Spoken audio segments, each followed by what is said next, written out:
আসসালামু আলাইকুম ওয়া রাহমাতুল্লাহি ওয়া বারাকাতুহু। আমরা গত পর্বে হরকতের পরিচয় সম্পর্কে জেনেছি। সেখানে আমরা হরকতের জবরের ব্যবহার দেখেছি। আজকে আমরা হরকতের জেরের ব্যবহার দেখব। তো জবর আর জেরের ক্ষেত্রে কয়েকটি বিষয় একই। যেমন আমরা শুরুতে জেনেছি এক জবর এক জের এক পেশকে হরকত বলে। হরকতের উচ্চারণ তাড়াতাড়ি পড়তে হয়। যেহেতু জবরের উচ্চারণ তাড়াতাড়ি পড়তে হয় হরকতের কারণে, তো জের এটাও একটি হরকত। এই জেরের ব্যবহারটাও আমরা তাড়াতাড়ি পড়ব। তো এখানে আমরা একটি কথা বলেছিলাম হরফের শুরুতে যে যদি আলিফের মধ্যে হরকত চলে আসে তখন আমরা সেই আলিফকে হামজা বলবো। তো এজন্য এখানে আমরা উচ্চারণ করব হামজা জের ই, এভাবে আমরা উচ্চারণ করব। তো আমরা জবরের ব্যবহারে উচ্চারণ করেছিলাম হামজা জবর আ।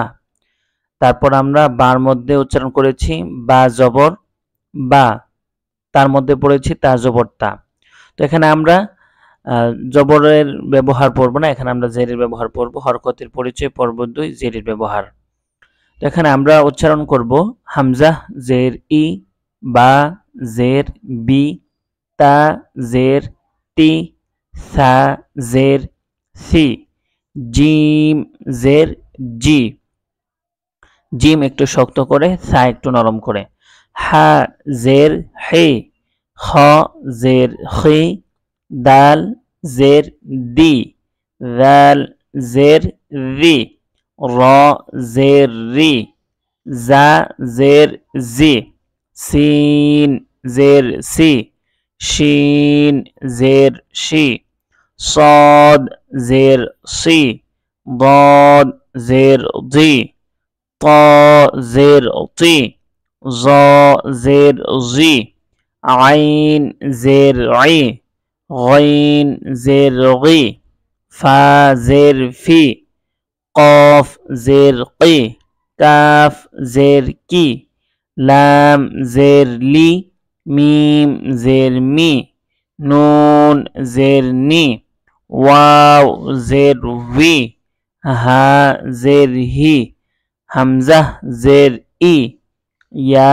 জের ই, ইয়া জের ই। হামজা আর ইয়ার মধ্যে আমরা উচ্চারণ অনেক সময় একই উচ্চারণ করি, একই উচ্চারণ হবে না। হামজা জের ই, ই হামজা একটু শক্ত করে, ইয়া জের ই, ইয়া নরম করে। আর ওয়াওয়ের মধ্যে আমরা উচ্চারণ করি বি, বি হবে না, উই, উই, দুই ঠোঁট গোল করে উচ্চারণ হবে উই। তারপর আমরা কফ আর কাফের উচ্চারণ একই করি। কি কি বলি, কেউ বলি যে ছোট কাফ বড় কাফ, এরকম নয়।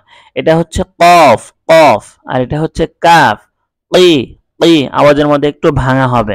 আর এটা হচ্ছে কাফ, কাফ জের কি, এভাবে আমরা উচ্চারণ করব ইনশাআল্লাহ। তো আমরা আজকে এই পর্যন্তই, আগামী পর্বে আমরা পেশের ব্যবহার দেখব ইনশাআল্লাহ।